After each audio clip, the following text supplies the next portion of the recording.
All right, I just wanted to go through problems A, B, and C of Codeforces Round 743, Division 2, and let's just get started.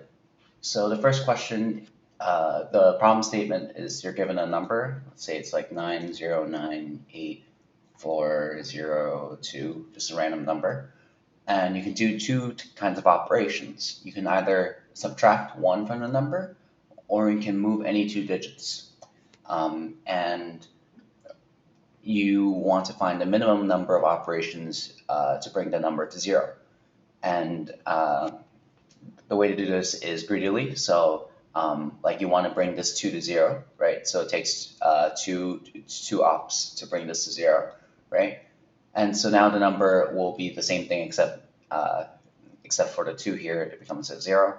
And then it doesn't make sense to like subtract 1 when you can bring the 4 over.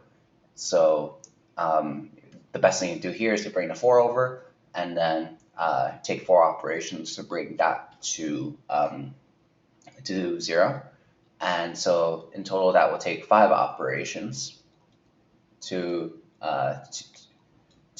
bring this 4 to 0, because the first operation is you need to bring it over to the 1's place, and then 4 operations to bring it down to 0.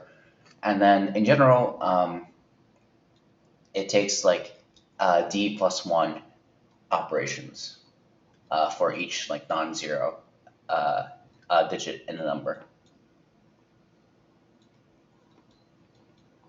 And then you just like add that up and then you return that in the end. And yeah, that's pretty much it. It's pretty straightforward. I'll show you the code. The code is pretty straightforward. You just go through each digit, and then if it's non-zero, you just do like 1 plus d, and then you return the result. Cool. Let's look at problem B.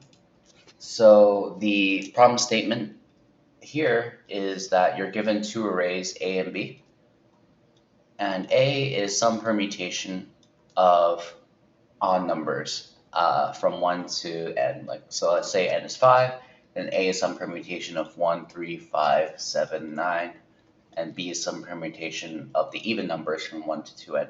So B would be some permutation of 2, 4, 6, 8, and 10, right? And what you want to do is you want to make A lexicographically smaller than B, and you want, and in order to do this, the operation that you can do is you can swap any 2 elements. Sorry, not any 2 elements. You can pick one of the 2 arrays and then swap any 2 adjacent elements. And you want to find the minimum number of operations to make A lexicographically smaller than B. So I guess just looking at this, there's the way to think about this is the following. So the answer has a clear bound of n, right? And the way you see that is because it's easy to see that each element will either be in A or either be in B. The element will not be in both. Like the 2 arrays contains distinct elements, right? And what we only, at the end of the day, because of that, what we only care about is if that we want A of 0 to be less than B of 0, because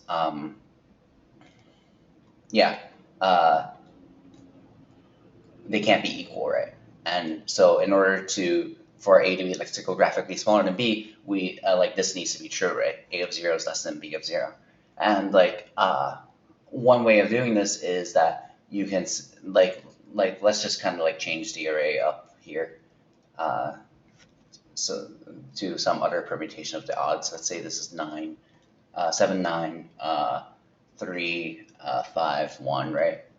One way of doing this, which is not the correct answer, but it kind of gives an insight into this problem, is that what you can do is if you want a of 0 to be less than b of 0, what you would do is you want to put the 1 into the first position, and then in total that'll take 4 swaps, right? But the reason that that doesn't work is because it's not minimal, right? So like one or like it's not minimal in the general case. I don't know if it's minimal for this this example that I picked. I suspect that it is, but like I suspect that the answer is or is close to being minimal, but it's not correct to just like find the first element in A, which is less than b of 0, and then return that index. And it's also not correct to just like do the same thing with B, like find first B to return it to the beginning, and then return that, because it's not minimal in the general case, right? And so one counterexample to show that like doing it based off of only one of the two arrays doesn't work is this example. So let's say that A is like we have like 17 and then 11 and 13 and then a ton of numbers and then 3, right? And then let's say B is 4 and then 12 and then 14 and then a bunch of numbers and then 18, right? So if we were to like only look at A and find the first number, which is less than 4, like let's say that like there's like more things over here, and then like 3 is the first one, which is less than 4, right? That would give us a huge number. While if we do the same thing for B, find a first number which is greater than 17, this will give us a huge number. Whereas the best thing to do is to actually just, in your first operation, swap 11 and 17, and in the second operation, swap 4 and 12. So you get like 11 and then 12, and then A will be lexicographically smaller than B. So, so how do you do this then? In general, what you want to do is to solve. So like you want to incorporate the swaps of A and B somehow, and in general, you want to solve this kind of like optimization problem, which is you want to minimize I plus j subject to A of I being less than A of j, right? Sorry, not A of j, B of j. Like what you want to do is you want to find the first element in A, like the first element in A and the first element in B, in which that element in A is less than the element in B, and you want to put them in the front, and you want to do it in a minimal way. And like having seen this, like having like reduced this problem down to its optimization problem, what you can do then is kind of go about it greedily. And the way I did it was that I put B in a set. So like I put B in like this binary search tree, and then for each element in A, I find all the elements in B which are greater than A of I, right? And then like I consider like I do like result equals min of result, and then I plus j. And like every time I visit a node in this like in this binary search tree, I erase it from the set, so that like I never visit it again, and that gives me like an log n time complexity. And the reason why this works is because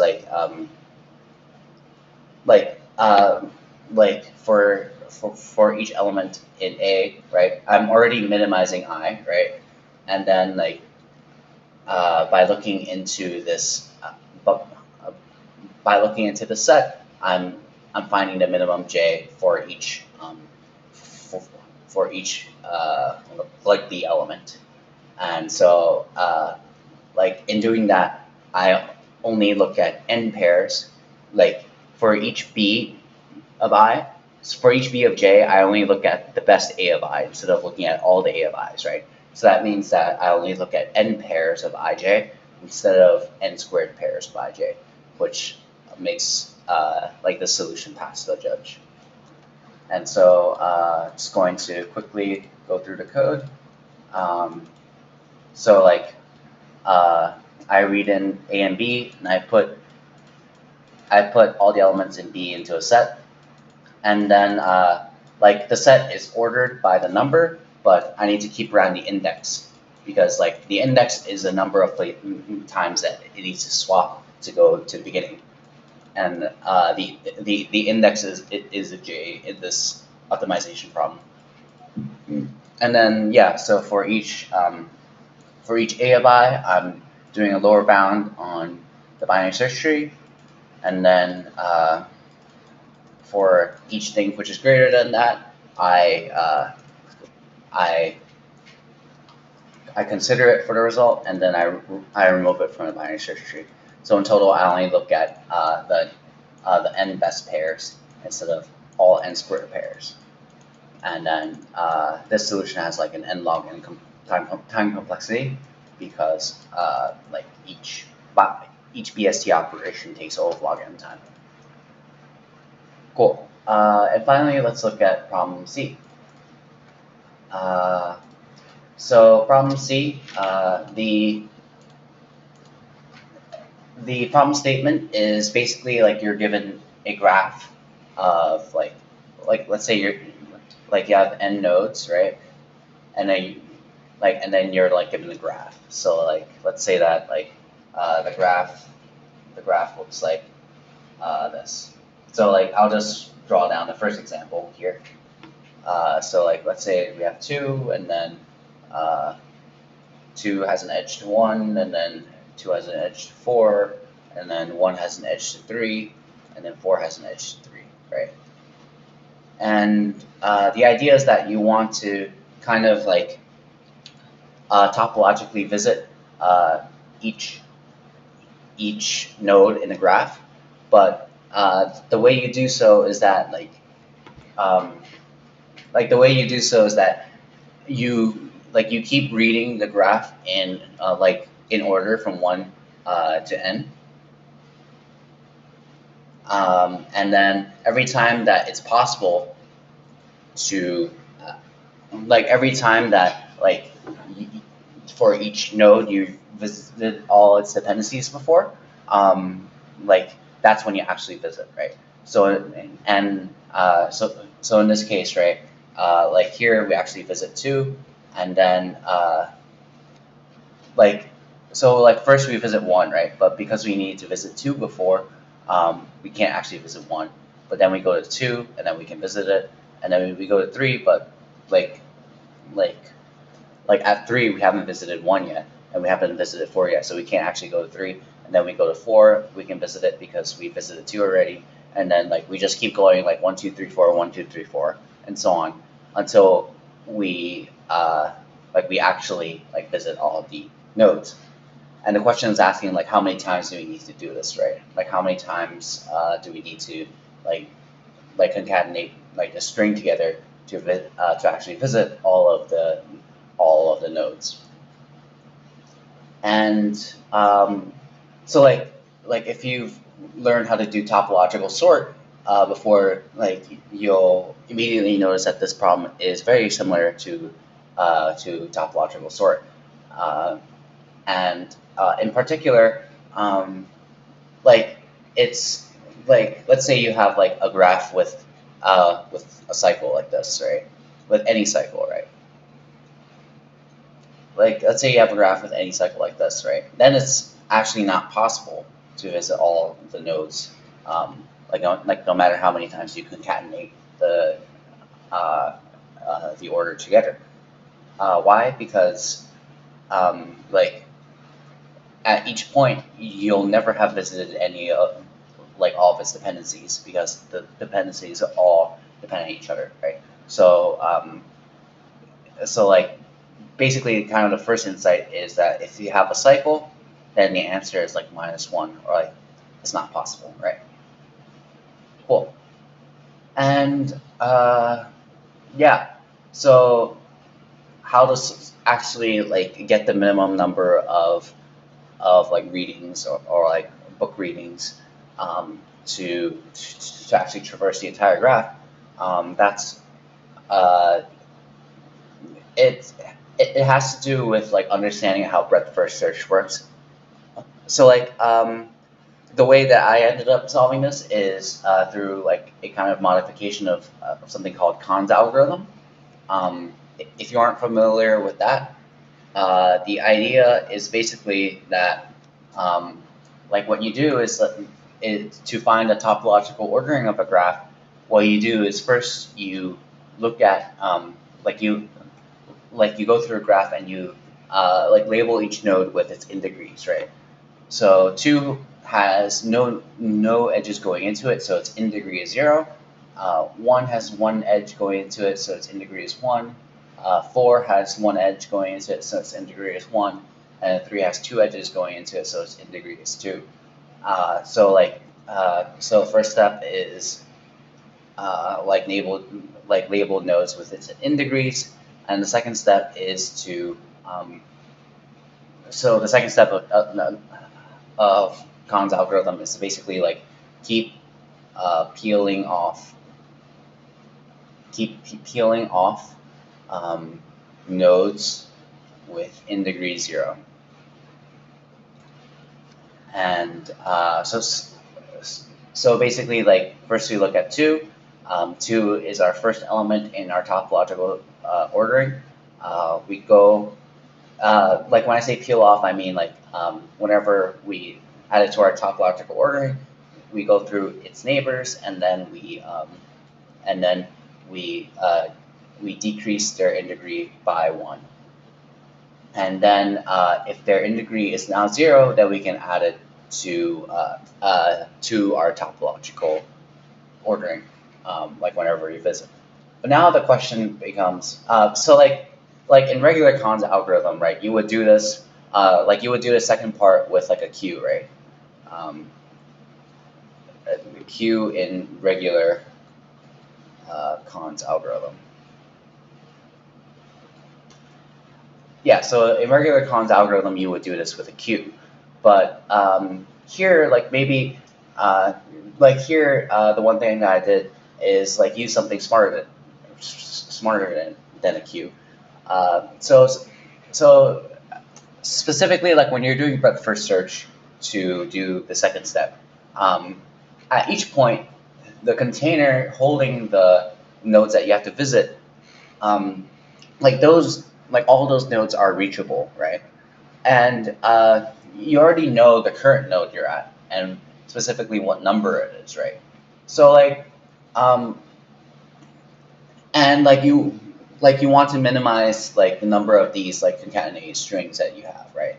So instead of like picking the first element of instead of like blindly picking the first thing out of the queue, which I can visit, what I did was I had the queue actually be a set, and then like let's say I visited 2, then in my set I would look for node 3 in the queue, right? And what that does is that like in my breadth first search, I prefer nodes which are greater than my current node, and because they're greater, they will appear in the same string, so I don't need to add on another string to actually visit it, right? So in this example, I would actually visit 4 instead of 1. So next I visit 4, I go through its neighbors, decrease its in degree by 1, and then because 3 doesn't have a 0 in degree, I don't add it to my set. And then next I visit 1. So now, but previously I was at 4, but now I'm at 1. The number dropped, right? So like whenever a number drops, I add 1 to my result, because that represents going from like one of these strings to the next. And then yeah. And so I visit 1, I decrease the neighboring in degrees by 1, and now I go to 3, and yeah, and so here the number only dropped once. So yeah, the number dropped once, but like that means that I needed 2 of the strings. So here the result is 2. Yeah, so that's basically how to do it. If there's a cycle, then the answer is -1, or like it's not possible. Otherwise, you do this like modified version of Kahn's algorithm, where you prefer nodes that you prefer nodes which are like at least like 1 higher than your current node, and you want to pick the min of those. And a good like data structure to do that in is like a binary search tree or a set in C++. And then every time uh, the every time your current node is less than the previous node, then you add the result by 1. And just to show the code, oh yeah, and like one trick that you can do to detect if there's a cycle is that like when you're doing Kahn's algorithm, um, the like if at the end of Kahn's algorithm you haven't visited all the nodes in the graph, then there is a cycle, because like let's say there's a cycle here, right? Then all these guys have like one in degree, right? And so like they will never be added to the queue, like they'll never be added to the set, and like it still holds like no matter how many like nodes go into the cycle, because then it will be like 1 plus x instead of 1, and then like whenever you visit all of these guys, then this will become 1 and it will never get added to the uh, set, and so the number that you visited sorry, the number that you actually visit in the graph is just equal to like um, the the number of nodes minus the number of nodes in the cycle. And if there if there is a cycle, then the number of nodes you'll visit will not be equal to the number of nodes in the graph. So yeah, uh, I'm just mentioning that because like that's a trick that I use to determine if there's a cycle. So like if the number of visited is not equal to n, then I know that there's a cycle, and I print out -1. Otherwise, I just print out the result. Yeah, so this is my code. I read in the graph. I have a set. I call it frontier. This is that like container for the breadth first search that I use. And then I have my in degrees, and then what I do is like every time I visit an element in the set, I erase it from a binary search tree, and then like I subtract the in degrees, and then if the in degree is 0, then I insert it into my frontier. Yeah, that's basically it. Thanks for tuning in. Yeah, thanks.